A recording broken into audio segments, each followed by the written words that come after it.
자, 물건을 사고 팔 때처럼 금융시장에서 돈을 빌려주고 받을 때 가격이 발생하죠.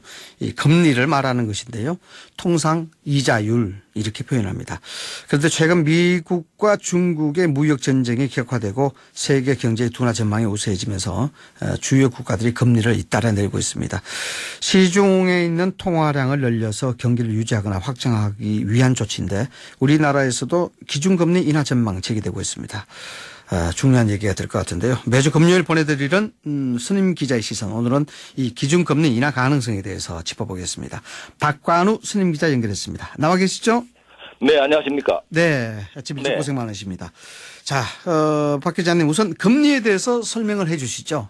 네, 말씀하신 대로 금리는 이자율이라고 표현을 하는데요. 빌린 돈을 사용하기 위해서 채권자가 채무자에게 채무자가 채권자에게 지급하는 원금에 대한 이자를 말하고요. 종류를 보면은 모든 금리를 대표하는 한국은행의 기준금리가 있고 또 시중은행의 대출금리 또 시중금리 또는 시장금리라고도 하는데요. 또 콜금리가 있습니다. 은행과 보험 또 증권 등 금융기관 간의 거래를 하는 최장 하루에서 최장 30일 이내에 거래하는 초단기 대차 금리가 있습니다. 네, 그리고 이 기준금리가 말이죠. 한국은행 금융통화위원회가 결정을 하고 있다고 하는데 이번 결정 과정에서 기준금리를 인하하는 것이 좋겠다. 이런 소수 의견이 나와서 주목이 되고 있습니다. 네, 지난 31일 제기됐는데요. KDI 국제정책대학원 교수인 조동철 금통위원이 제기를 했고요. 결국 금통위 전체 회의에서는 6명 만장일치로 현 수준 1.75%로 동기를 했습니다만은 소수 의견이 제기된 것은 2016년 3월 이후 3년 2개월 만에 이번이 처음입니다. 논점을 보면은 통화 당국에게 부여된 가장 중요한 책무는 물가 안정이다. 그래서 현재 지나치게 낮은 인플레이션을 우려해야 되는 시점이고 우리 경제에 예상치 못한 부정적 충격이 발생하면은 오히려 디플레이션 위험을 키울 수 있다. 즉 전반적으로 상품과 서비스 가격이 지속적으로 하락하는 현상이 일어날 수 있다는 진단입니다. 네, 그래서 인상이든 인하든요, 이 검토위에서 소수 의견 제기되면은 이 영향이 굉장히 많이 반응을 하고 있는데 실제로 소수 의견이 반영되는 사례가 적지 않았다고 합니다. 이 추세가 어떻습니까? 네, 방금 핵심 사항을 언급을 하셨는데요. 이주열 한국은행 총재가 부임한 2014년 이후 5년간 소수 의견은 18번, 동결을 제외하고 금리 변화를 주장한 소수 의견은 12번이었는데요. 인상이 8번, 인하가 4번이었고요. 소수 의견은 실제로 말씀하신 대로 반영하는 시그널로 보기도 하는데 주식시장은 물론이고 채권과 환율시장 등 금융시장 모두가 즉각 반응을 보였습니다. 그동안 사례를 보면은 반영되지 않은 경우도 있지만은 제기된 이후에는 짧게는 한 달 또 길게는 넉 달 정도 지나서는 소수 의견이 실제로 반영이 되고 있습니다. 그렇군요. 그럼 박 기자님 지금 이번 금리 인하에 대한 소수 의견 이게 실제 반영될까요? 좀 더 그 시장의 흐름을 예의주시 지켜봐야 하겠습니다만은 결론부터 말씀드리면은 가능성이 높다고 볼 수가 있습니다. 그렇군요. 네, 그렇습니다. 다만 한국은행 총재는 금통위의 시그널로 보는 것은 금통위 전체의 시그널을 보는 것은 무리다. 이렇게 선을 분명히 그었는데요. 하지만 최근 흐름을 보면은 금리 인하의 방향으로는 가고 있지만은 구체적으로 그 시기에 대해서는 그 전망치에 차이가 있습니다. 금융기관들의 분석과 견해를 살펴보면은 인하 방향에 대해서는 대체적으로 같은 의견을 내고 있는데 특히 연내 인하 가능성에 대해서도 다수결이 형성되는 분위기입니다. 구체적인 그 인하 시기에 대해서는 3분기 즉 7월부터 9월 사이 또는 4분기 10월부터 12월 사이를 언급하고 있습니다만은 인하는 시간 문제라고 얘기를 하는 경우도 있습니다. 그러나 아직은 시기상조라는 진단도 시장에서는 소수견으로 존재를 하고 있습니다. 아직까지 의견이 좀 대립되고 있군요. 네, 금융시장 이 작동 원리를 보면요. 금리가 내려가면은 주식시장이 활성화되는 그런 현상이 나타나는데 반면에 이제 국고채나 이 채권시장은 또 반비례하지 않습니까? 네, 그렇습니다. 소수 의견 제기된 후에 금융시장 어떤 반응 보이고 있고 또 어떻게 변화하고 있다고 보십니까? 네, 그 금융 주요 지표의 핵심적인 흐름을 짚어주셨는데요.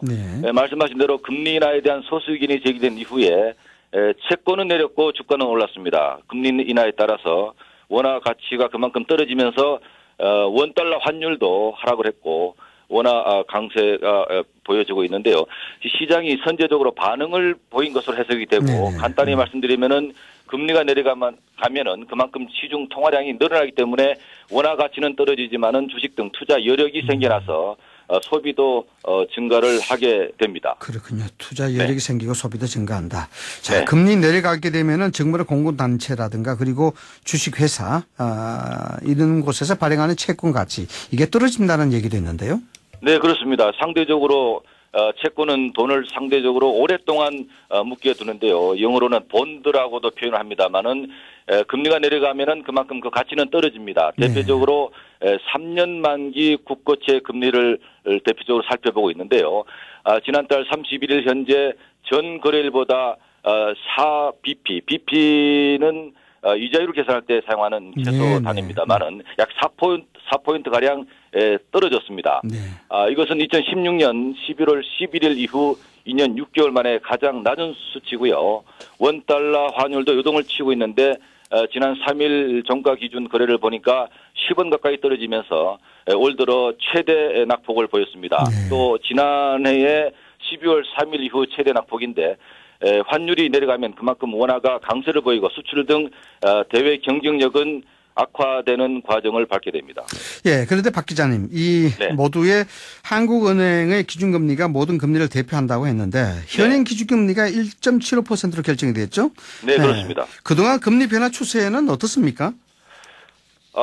전반적으로 보면은 기준금리는 한국은행 금융통화위원회가 1년에 8차례 결정을 하는데요. 언급하신 대로 현재 기준금리는 연 1.75%, 2000년 이후 추세를 보면은 글로벌 금융위기 때는 최고 5.25%까지 올랐습니다. 네네.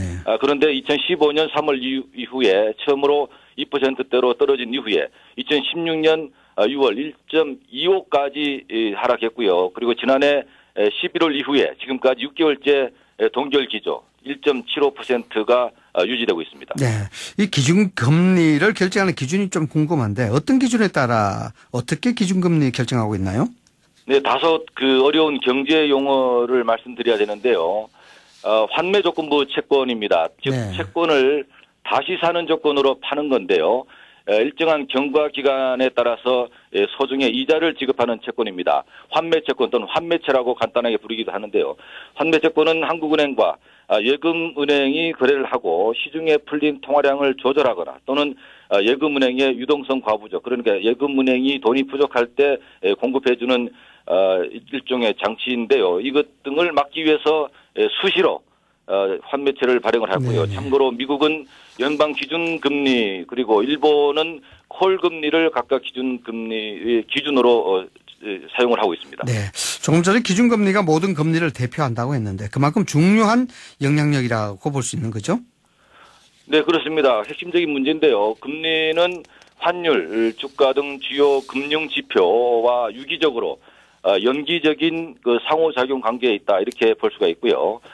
특히 시중 통화량에 대해서 직접 작용을 하고 있는데 금리가 인상되면 그만큼 돈의 가치가 오르기 때문에 마치 시중 돈을 흡수하게 됩니다. 돈은 항상 이익을 발생하는 곳에 쫓아가고 있기 때문에 그래서 금리가 오르면은 시중 통화량은 감소하고 경기 침체 원인으로 작용을 하고 있습니다. 반대로 금리가 인하되면은 시중에 돈이 풀려서 그만큼 쓸 돈이 많아지기 때문에 수요가 증가하고 경기가 활성화됩니다. 또 기준금리는 시중은행의 대출금리는 물론이고 채권 매매 등 모든 금융거래의 기준으로 활용되고 있습니다. 네, 그렇군요. 최근 이 세계 금융시장 추세를 보면요.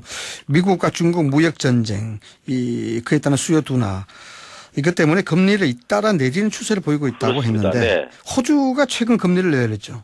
네, 그렇습니다. 호주 중앙은행 지난 4일 기준금리를 1.25%, 0.25%포인트, 보통 내릴 때는 0.25를 내립니다. 한국도 마찬가지고요. 네네. 최근 금리 인하한 국가 가운데 경제 규모가 가장 큰 선진국입니다. 인하 명분은 고용 성장을 촉진하고 또 이제 물가 상승률의 목표를 맞추기 위한 것이고 시장에 신뢰를 주기 위한 것이다. 한국과 상황이 비슷한 경우인데요. 또 지난달에는 뉴질랜드, 말레이시아, 필리핀, 아이슬란드, 스리랑카 중앙은행이 금리를 내렸고 비교적 경제 규모가 큰 인도 중앙은행 어제 기준금리를 내렸습니다. 지난 2월, 3월, 2월부터 세 차례 연속 금리를 인하를 한 것인데 9년 만에 최저 수준의 기준금리를 보이고 있습니다. 네, 그런데 문제는 말이죠. 한국 금융 네. 상황이 미국 시장에 연동이 됐다. 이거 아니겠습니까? 그렇습니다. 미국의 금리 조치가 가장 중요하다고 할 수가 있는데 최근 미국 내에서 인하 필요성에 대한 언급 제기됐다고 하는데 이건 어떤 얘기입니까? 네, 방금 언급하신 것을 재차 강조를 드리면은 한국의 금융시장은 미국의 영향이 사실상 절대적이 할 정도로 연동돼 있습니다. 주식시장도 매일 뉴욕 증권시장에 연동되어 있기도 합니다만은 금리 또 환율 등도 주요 금융지표 역시 마찬가지입니다. 그런데 최근 미 연방준비은행 연준의 제임스 블러드 총재가 중앙은행이 조만간 기준금리를 인하할 필요성이 있을 것이라고 언급을 했고요. 하지만은 그 제롬 파월 연준의 의장이 취하고 있는 것은 다소 부정적 입장과는 다른 태도를 보이고 있는데 블러드 총재는 인플레이션 목표치 2%입니다만은 거기에 맞추도록 돕고 예상보다는 경기가 급속하게 둔화될 경우에 대비해서 일종의 보호 수단을 제공하기 위해서 조만간 정책 금리를 하향 조정하는 것이 정당화될 수 있다 이렇게 얘기를 언급을 했습니다. 연준의 흐름을 보면 지난해 4차례 기준금리를 인상한 이후에 올해 초부터 동결과 그 관망세를 기조를 유지를 하고 있습니다. 네, 알겠습니다. 이 선물시장 말이죠. 선물시장이 네. 미국 연방금리를 1, 2회 정도 내릴 확률이 높다고 이렇게 보고 있다는데 그게 맞습니까? 네, 맞습니다. 그 이유를 살펴보면은 미국의 경제 성장세는 양호합니다만은 모두의 말씀하신 대로 글로벌 경기 둔화가 미칠 수 있는 부정적 파급력 때문인데요. 특히 미국과 중국 간의 통상 갈등이 갈수록 악화되고 있고 특히 이제 관세 전쟁이 벌어지고 있는 상황인데 금리 인하의 시그널이 포착이 되고 있습니다. 말씀하신 대로 선물 시장에서는 연준이 올해 한두 차례 금리를 내릴 가능성을 높게 보고 있습니다. 현재 미국과 한국 간의 금리 차이는 0.75% 최고 0.75%인데요. 한국이 이만큼 낮습니다. 그런데 미국이 금리를 내릴 경우에는 한미 간의 금리 차이가 축소되고 그만큼 원달러 환율이 상승할 가능성이 있다고 볼 수가 있습니다. 자, 미국 금리 인하 조짐에 맞춰서 이제 시장은 또 반응 보이고 있고 정부도 대응해야 될 것으로 이제 보이는데 금리 기준이 나라마다 서로 다니면 혼란이 있지 않겠습니까? 그렇습니다. 네. 전 세계 중앙은행이 표준 모델을 채택해야 될 것으로 지적을 하고 있습니다. 어떻습니까? 상당히 전문적인 내용을 말씀 주셨는데요. 바로 테일러의 준칙을 얘기를 하고 있습니다. 미국 스탠퍼드 대학의 테일러 교수가 1992년에 제기한 것인데 미국과 한국 모든 국가의 세계 중앙은행들이 통화정책의 기본 모델로 채택을 하고 있습니다. 통화정책의 운영 준칙인데 적정 인플레이션율과 잠재 경제 성장률 아래에서의 균형 금리 수준을 의미하는데 상당히 전문적인 용어입니다. 이 과정에서 GDP, 국내 총생산 간의 차이, 또 인플레이션 차이 등을 고려해서 반영을 하고 있습니다. 네, 박 기자님 이제 마지막으로 하나만 더 짚어보겠습니다. 네.